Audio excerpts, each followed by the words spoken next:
Di Bali juga. Assalamualaikum warahmatullahi wabarakatuh. Waalaikumsalam warahmatullahi Bu, wabarakatuh. ngomong wabarakatuh. Halo semuanya, selamat datang kembali di podcast kita, yang dimana kita membedah realitas sosial dengan suara hati, empati, dan akal sehat.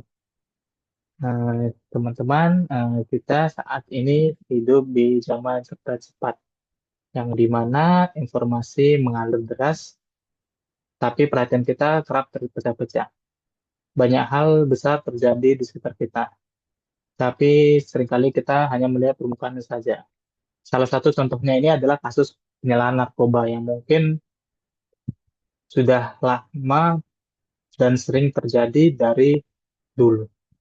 Yang dimana hari ini saya ingin mengajak kita semua menyelami kembali sebuah kasus yang sempat ramai saat ini, yaitu kasus musisi legendaris Indonesia, Faris RM, yang dimana ia ditangkap karena penyalahgunaan narkoba. Ini bukan sekedar kisah jatuhnya seorang seniman, tapi sebuah cermin yang memantulkan realita pahit tentang bagaimana narkoba bisa menyentuh siapa saja, bahkan mereka yang punya nama besar, seperti artis atau juga influencer, yang dimana mereka ini memiliki pengaruh yang besar di dunia entertainment. Dan yang lebih penting dari kasus ini juga kita bisa belajar soal isu narkoba Indonesia saat ini, yang dimana terus berkembang dan semakin kompleks. Mulai dari tren pengguna muda dengan internasional, serta lemahnya sistem rehabilitasi kita. Untuk membahas yang lebih dalam, kita sudah ditemani oleh beberapa rekan saya, yang dimana kita bisa memulai podcast ini. Yang dimana kita mulai dari eh, pertanyaan dari awal ya. Yang sekarang Mas Rival, apa yang terjadi dalam kasus Faris RM ini? Bisa dijelaskan secara singkat apa sebenarnya yang terjadi dalam kasus Faris RM ini? Silakan Mas Rival. Nah, yang terjadi dalam kasus Faris RM ini, Faris RM ditangkap pada Februari tahun 2015, 2025 karena kedapatan memiliki dan menggunakan narkoba jenis ganja dan sabu. Nah, penangkapan ini terjadi di rumahnya sendiri dan ia mengaku menggunakan jenis narkoba untuk mengurangi stres dan tekanan pekerjaan. Ini bukan kali pertamanya, karena beliau juga beberapa kali tersangkut di kasus serupa. Dan ini juga memperlihatkan bahwa masalah ini tidak sederhana. Tidak cukup hanya dengan menangkap dan menghukum bagi pelaku. Berarti yang di mana kasus ini merupakan kasus dari penyalahgunaan narkoba oleh Faris RM, yang di mana dia mengaku menggunakan narkoba untuk stres saja ya. Oke, selanjutnya kita biasanya publik cuma melihat pelakunya, tapi sebenarnya siapa saja yang terlibat atau terdampak dari kasus seperti ini, terutama di kalangan public figure. Mungkin Mbak Rolisa bisa menjelaskan dari pertanyaan ini. Benar Mas, yang langsung terdampak itu tentunya Faris RM sendiri dan keluarganya. Tapi mungkin untuk yang lebih luas itu bisa masyarakat, penggemar, hingga industri musik juga ikut kena imbasnya. Contohnya seperti ada keraguan, kehilangan kepercayaan, bahkan asumsi negatif yang menyebar. Yang paling mengkhawatirkan itu ketika remaja atau pemuda yang menjadikan artis itu sebagai panutan. Kalau tidak diberi pemahaman, mereka mungkin bisa menormalisasikan hal-hal yang salah. Contohnya seperti kasus narkoba ini seharusnya kan tidak bisa dibuat contoh seperti itu ya. Ya, benar sekali ya. Mungkin ini bisa mungkin berdampaknya bukan orang terdekatnya Paris RM, tapi karena dia adalah seorang public figure kan, mungkin anak muda ini melihat public figure ini saja melakukan hal ini, yang dimana mereka bisa menormalisasi hal tersebut, yang dimana ini dampaknya bisa membahayakan ya, apalagi untuk kalangan anak muda. Selanjutnya kita tahu kasus ini menurut eh, Mas Aris, kapan isu narkoba mengkhawatirkan di Indonesia? Dan menurut Mas Aris sendiri, apakah sekarang itu lebih parah ya?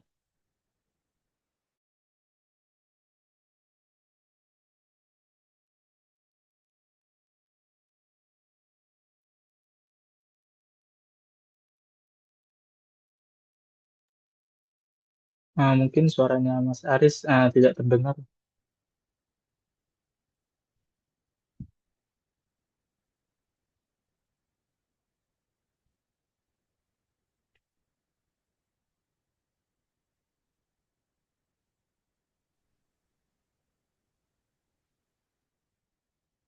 Baik Mas, kalau bicara tentang angka ya, penyalahgunaan narkoba sudah menjadi isu nasional ya sejak awal tahun 2000-an. Tapi untuk sekarang lebih mengkhawatirkan karena makin banyak pengguna usia muda, anak-anak, SMP, bahkan SMA sudah ada yang terpapar. Eh, Pandemi COVID-19 juga memperburuk situasi karena banyak orang stres, kesepian, dan tidak punya tempat bercerita gitu, Mas. Jadi itulah salah satu penyebabnya beliau menggunakan atau mengkonsumsi barang-barang yang berbahaya gitu, Mas. Berarti sama ya faktornya Mas, yang dimana faktor stres juga memperburuk situasi, yang dimana kesepian dan juga apalagi pada masa pandemi. Mungkin kalau bicara soal lokasi, eh, kita bisa ke Mbak Sekar, di mana peredaran narkoba paling masif terjadi? Eh, apakah peredarannya hanya di kota-kota besar atau gimana ya, Mbak? Boleh dijelaskan, Mbak? Oke, terima kasih pertanyaannya, Mas. Untuk peredaran narkoba sendiri mungkin memang sering ditemukan di kota-kota besar ya, seperti Jakarta, Medan, Surabaya, karena mungkin kota-kota besar itu punya akses yang lebih mudah, lebih luas, jadi untuk peredaran narkoba itu sendiri tuh jadi lebih mudah gitu. Tapi nggak menutup kemungkinan juga nih untuk narkoba itu menyasar ke tempat-tempat yang eh, mungkin tempat kecil atau jauh dijangkau ya, karena tentunya narkoba ini eh, akan terus eh, kayak merambah kalau kita tuh nggak punya benteng untuk bertahan dari serangan narkoba itu, untuk kayak tempat yang akses pendidikannya terbatas atau pengawasannya lemah seperti itu, Mas.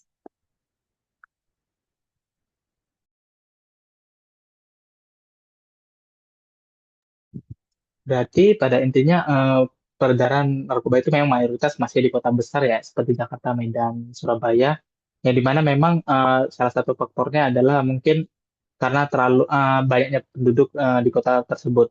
Tapi pada faktanya ya narkoba ini juga sudah masuk ke daerah pinggiran, yang dimana mungkin pengawasannya yang kurang dan juga mereka menyasar pendidikan yang terbatas dan juga pengawasannya lemah.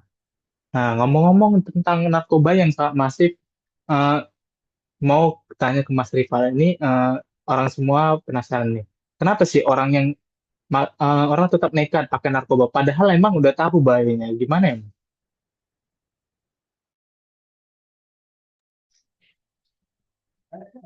Nah, kenapa masih terus digunakan?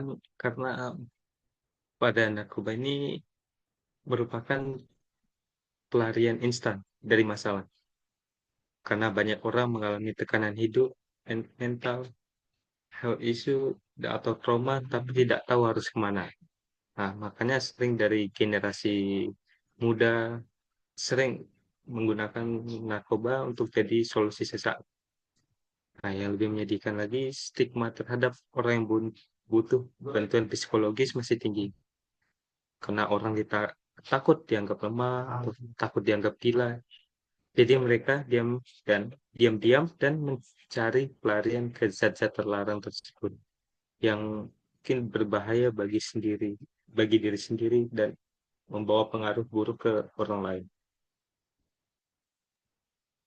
Ya, jadi pada intinya orang-orang menggunakan narkoba ini mungkin bisa nekat itu karena ini merupakan pelarian instan dan juga ini mungkin faktor psikologis yang di mana mereka takut dianggap lemah, takut dianggap gila, jadi mereka ini diam-diam.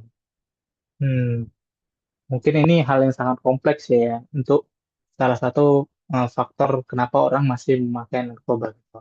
Dan juga saya mau bertanya kepada satu-satu pada Mas Mbak ini antisipasi dan bagaimana mengatasinya. Mungkin bisa dimulai dari Mas Ripel, antisipasi dari kasus narkoba ini.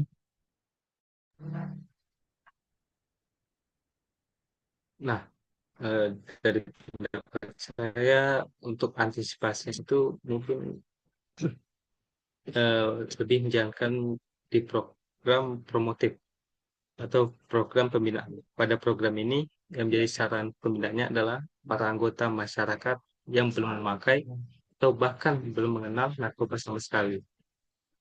Nah, pada program ini dengan meningkatkan peranan dan kegiatan masyarakat agar kelompok ini menjadi lebih sejahtera secara nyata, sehingga mereka sama sekali tidak akan pernah berpikir untuk memperoleh kebahagiaan dengan cara menggunakan narkoba. Nah, Oke, dari untuk penyelenggaranya atau pelaku program yang paling tepat adalah lembaga masyarakat yang difasilitasi dan diawasi oleh pihak-pihak terkait. Terima kasih. oke mungkin ya benar sekali mungkin dari Mas Ripel mungkin rehabilitasi mungkin ya. Mungkin kita bisa bertanya pada Mbak Rolisa mengenai antisipasinya. Silakan Mbak. Kalau menurut dari saya, dari sisi keluarga korban atau kita seharusnya itu memberikan komunikasi yang terbuka sehingga untuk sesama teman atau sesama keluarga kita lebih, jadi mereka itu lebih merasa bisa dapat didengar gitu loh. Jadi nggak merasa sendiri atau eh, dihakimi, jadi bisa menjadi teman cerita, untuk menjadi keluarga yang bisa menjadi teman cerita, menjadi memberikan contoh seperti contoh hidup yang sehat juga dan bisa mengontrol pergaulan dengan baik seperti itu.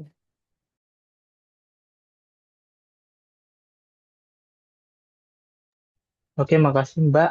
Berarti mungkin bisa dimulai dari keluarga itu sendiri yang dimana bisa calon atau mungkin orang yang mungkin bisa memakai narkoba ini diberi forum gitu ya, mungkin bisa lebih terbuka agar orangnya ini bisa tidak merasa kesepian dan juga tidak stres. Di mana ini merupakan dapat mencegah penyalahgunaan narkoba.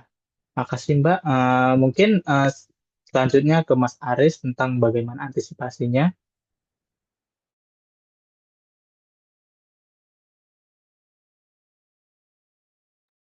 Baik Mas, untuk saran dari saya mengatasinya sih untuk yang ini memberikan bantuan profesional kepada mereka yang udah kayak terjerat kayak pelaku gitu Mas. Pelaku narkoba itu kita harus memberi motivasi agar dia mau rehabilitasi atau pemulihan yang lebih baik untuk kedepannya gitu Mas. Jadi untuk mengantisipasinya juga kita salah satunya melakukan pengawasan terhadap mereka juga agar tidak enggak ibaratnya apa ya enggak terjerat kembali ke bidang narkoba tersebut gitu. Jadi untuk mencegah perkambuhannya itu pengawasan sih Mas. Siap Mas, terima kasih berarti pengawasan mungkin juga bantuan dari profesional untuk di mana bisa mengantisipasi terkait penyalahgunaan atau orang yang sudah terdampak terhadap penyalahgunaan narkoba. Terima kasih Mas. Mungkin bisa ke Mbak Sekar bisa diberikan pendapatnya tentang antisipasinya gimana, Mbak? Ya, kalau dari saya untuk antisipasi penyalahgunaan narkoba itu dari apa baik yang pernah menggunakan narkoba ataupun mungkin orang-orang yang jangan sampai menggunakan narkoba. Karena narkoba itu mungkin kebanyakan dari stres ya. Jadi eh, harus diisi dengan kegiatan-kegiatan yang positif gitu. Jadi bisa menghindarkan kita dari pikiran harus menggunakan narkoba biar stres kita hilang secara instan. Kayak gitu.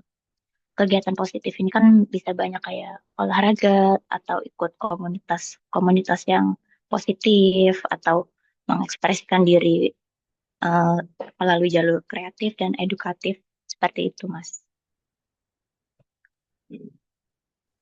Mas, ya, Mbak, terima kasih Mbak. Berarti kita mungkin bagi orang-orang yang mungkin cenderung akan melakukan ini diberikan mungkin kegiatan yang lebih positif ya agar tidak terjerat dalam penyalahgunaan narkoba ini. Terima kasih atas mas-mas dan mbak-mbak sekalian yang sudah mengikuti podcast ini, di mana banyak informasi dan juga saran dan antisipasi yang di mana kasus narkoba ini merupakan kasus yang memang sudah lama yang menjadi kasus di Indonesia ini. Yang di mana kasus dari Paris RM ini bukan sekedar berita kriminal, tapi ini cermin dari masalah sosial yang lebih dalam. Dan narkoba ini bisa menyasar siapa saja tanpa pandang status dan profesi. Pencegahan lebih penting daripada penindakan dan itu dimulai dari lingkungan yang terdekat kita seperti yang Mbak bilang tadi dan jangan takut untuk mencari bantuan kalau sedang tertekan itu bukan kelemahan dan juga itu keberanian.